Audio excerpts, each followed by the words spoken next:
Brothers. We've posted several articles on the KBH blog, including several references, photographs, anecdotes, anything you could think of. We hope that none of you are wanking and draining your brains into the toilet, and that you are in a sufficiently high state of mind to comprehend the things that are going on around you and not believing books instead of what is clear reality sitting straight in front of your face. Clear reality for all of us is devolution in the short term. So in the short term, what we mean by that that the Kali Yuga started 6,000 years ago, and at that point everything started going downhill. And going downhill means environmentally. This is what the Bible means by the Garden of Eden. It means that we had incredibly good living conditions 5,000-6,000 years ago. And then you had lots of big animals, nice animals. Even said even the lions didn't eat meat.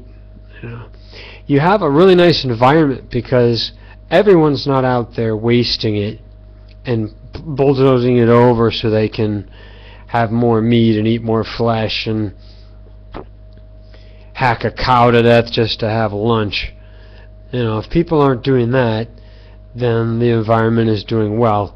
And when people are lusty and satiating their appetites with blood and flesh and shoveling carnage into their mouths every day, you cannot sustain an environment, and that's what started to happen.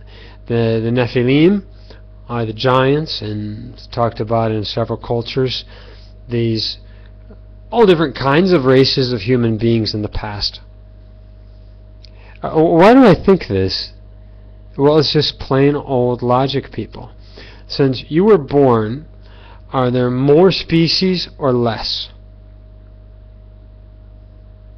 I mean, I don't know how many hundreds of species have gone extinct in my lifetime. And then you talk to your grandmother. What does she say? She said, well, we used to get fresh milk delivered to our door, and it was cheaper than the milk today. We go to the store, we get fresh orange juice. It's cheaper than the concentrated orange juice you get today. Oh, I don't like the cucumbers and the tomatoes that they sell in the store now. They have no flavor. They had more flavor when I was a kid. They produced organic vegetables. They didn't label them organic, they just were. That was the norm. Could we produce organic vegetables for everybody in the world now?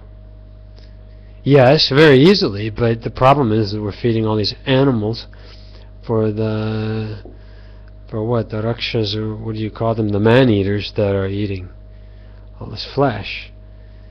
So your 16 out of 17 fields of grain are fed to animals so that these carnivores, well, not even really carnivores, but so that these man-eaters and flesh-eaters can suck the blood, shovel carnage into their face, and masturbate and have too much inner heat and get angry and explode upstairs and explode downstairs and just be generally quite explosive, which is what happens when you're full of all that fire that all this carnage and death fills you up with.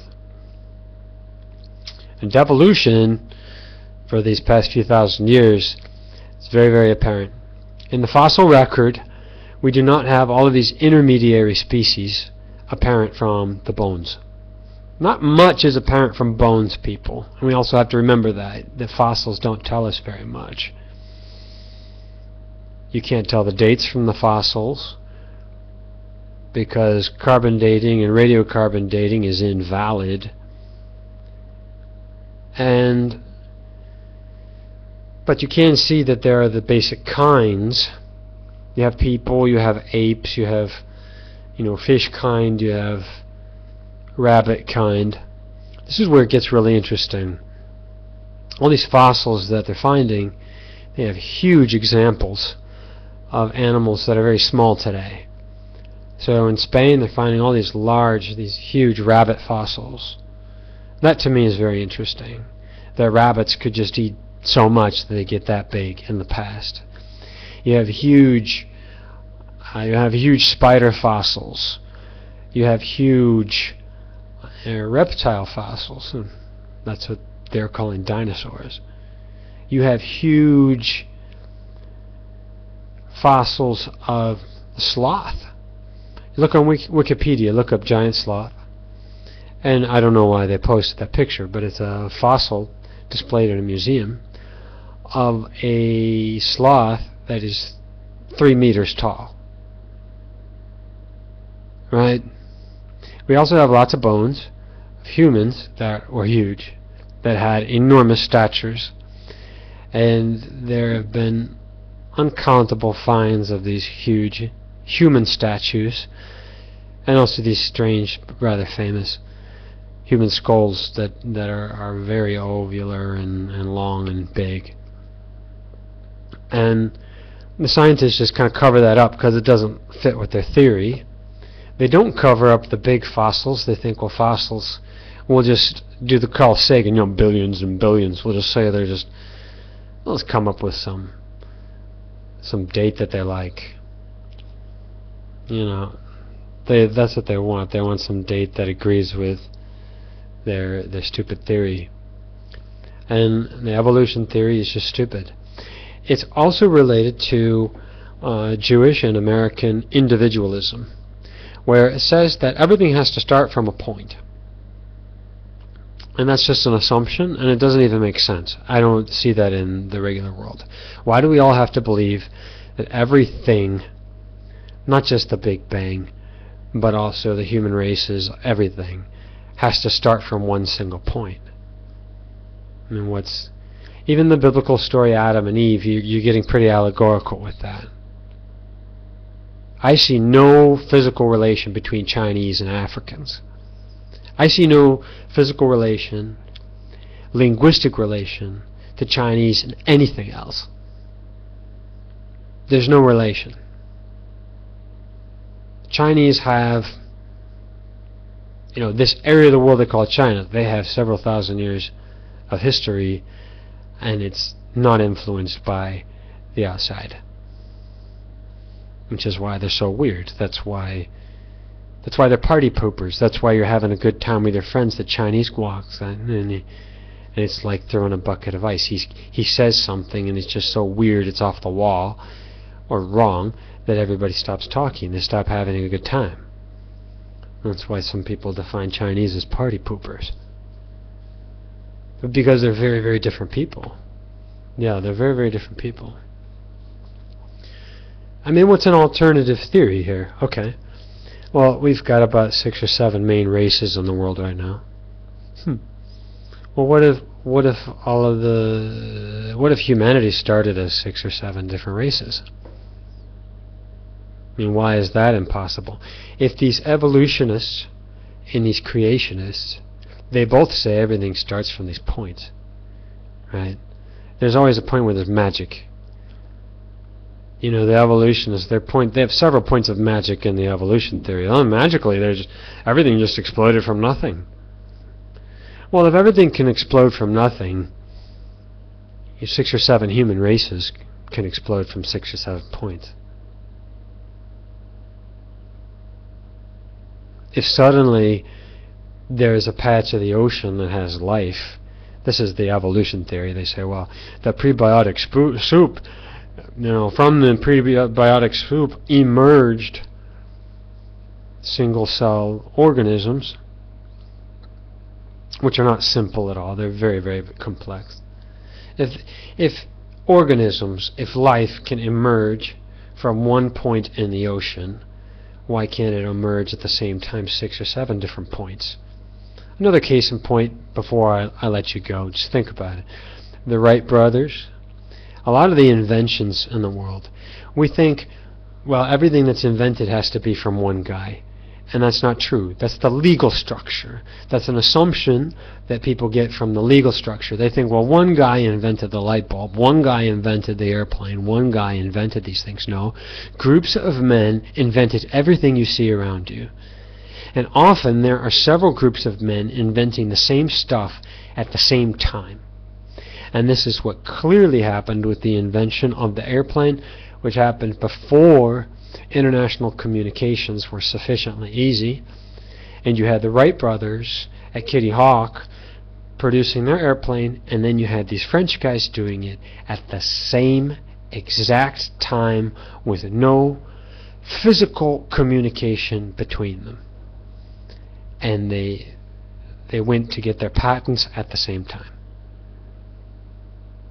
And just chew on that for a while. There's no reason everything has to come from single points. You don't have to fall for that trap. You don't have to say, oh, we're all Africans. We all came from Africa.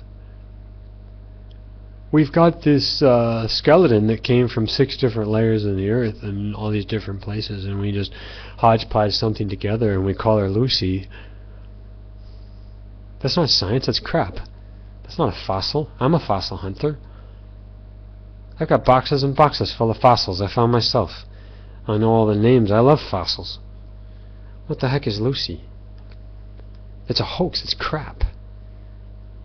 And then even if it were a complete skeleton, you're going to have to, I would say, photograph that thing before you pull it totally out of the earth so you can prove it's all complete and found in the same spot.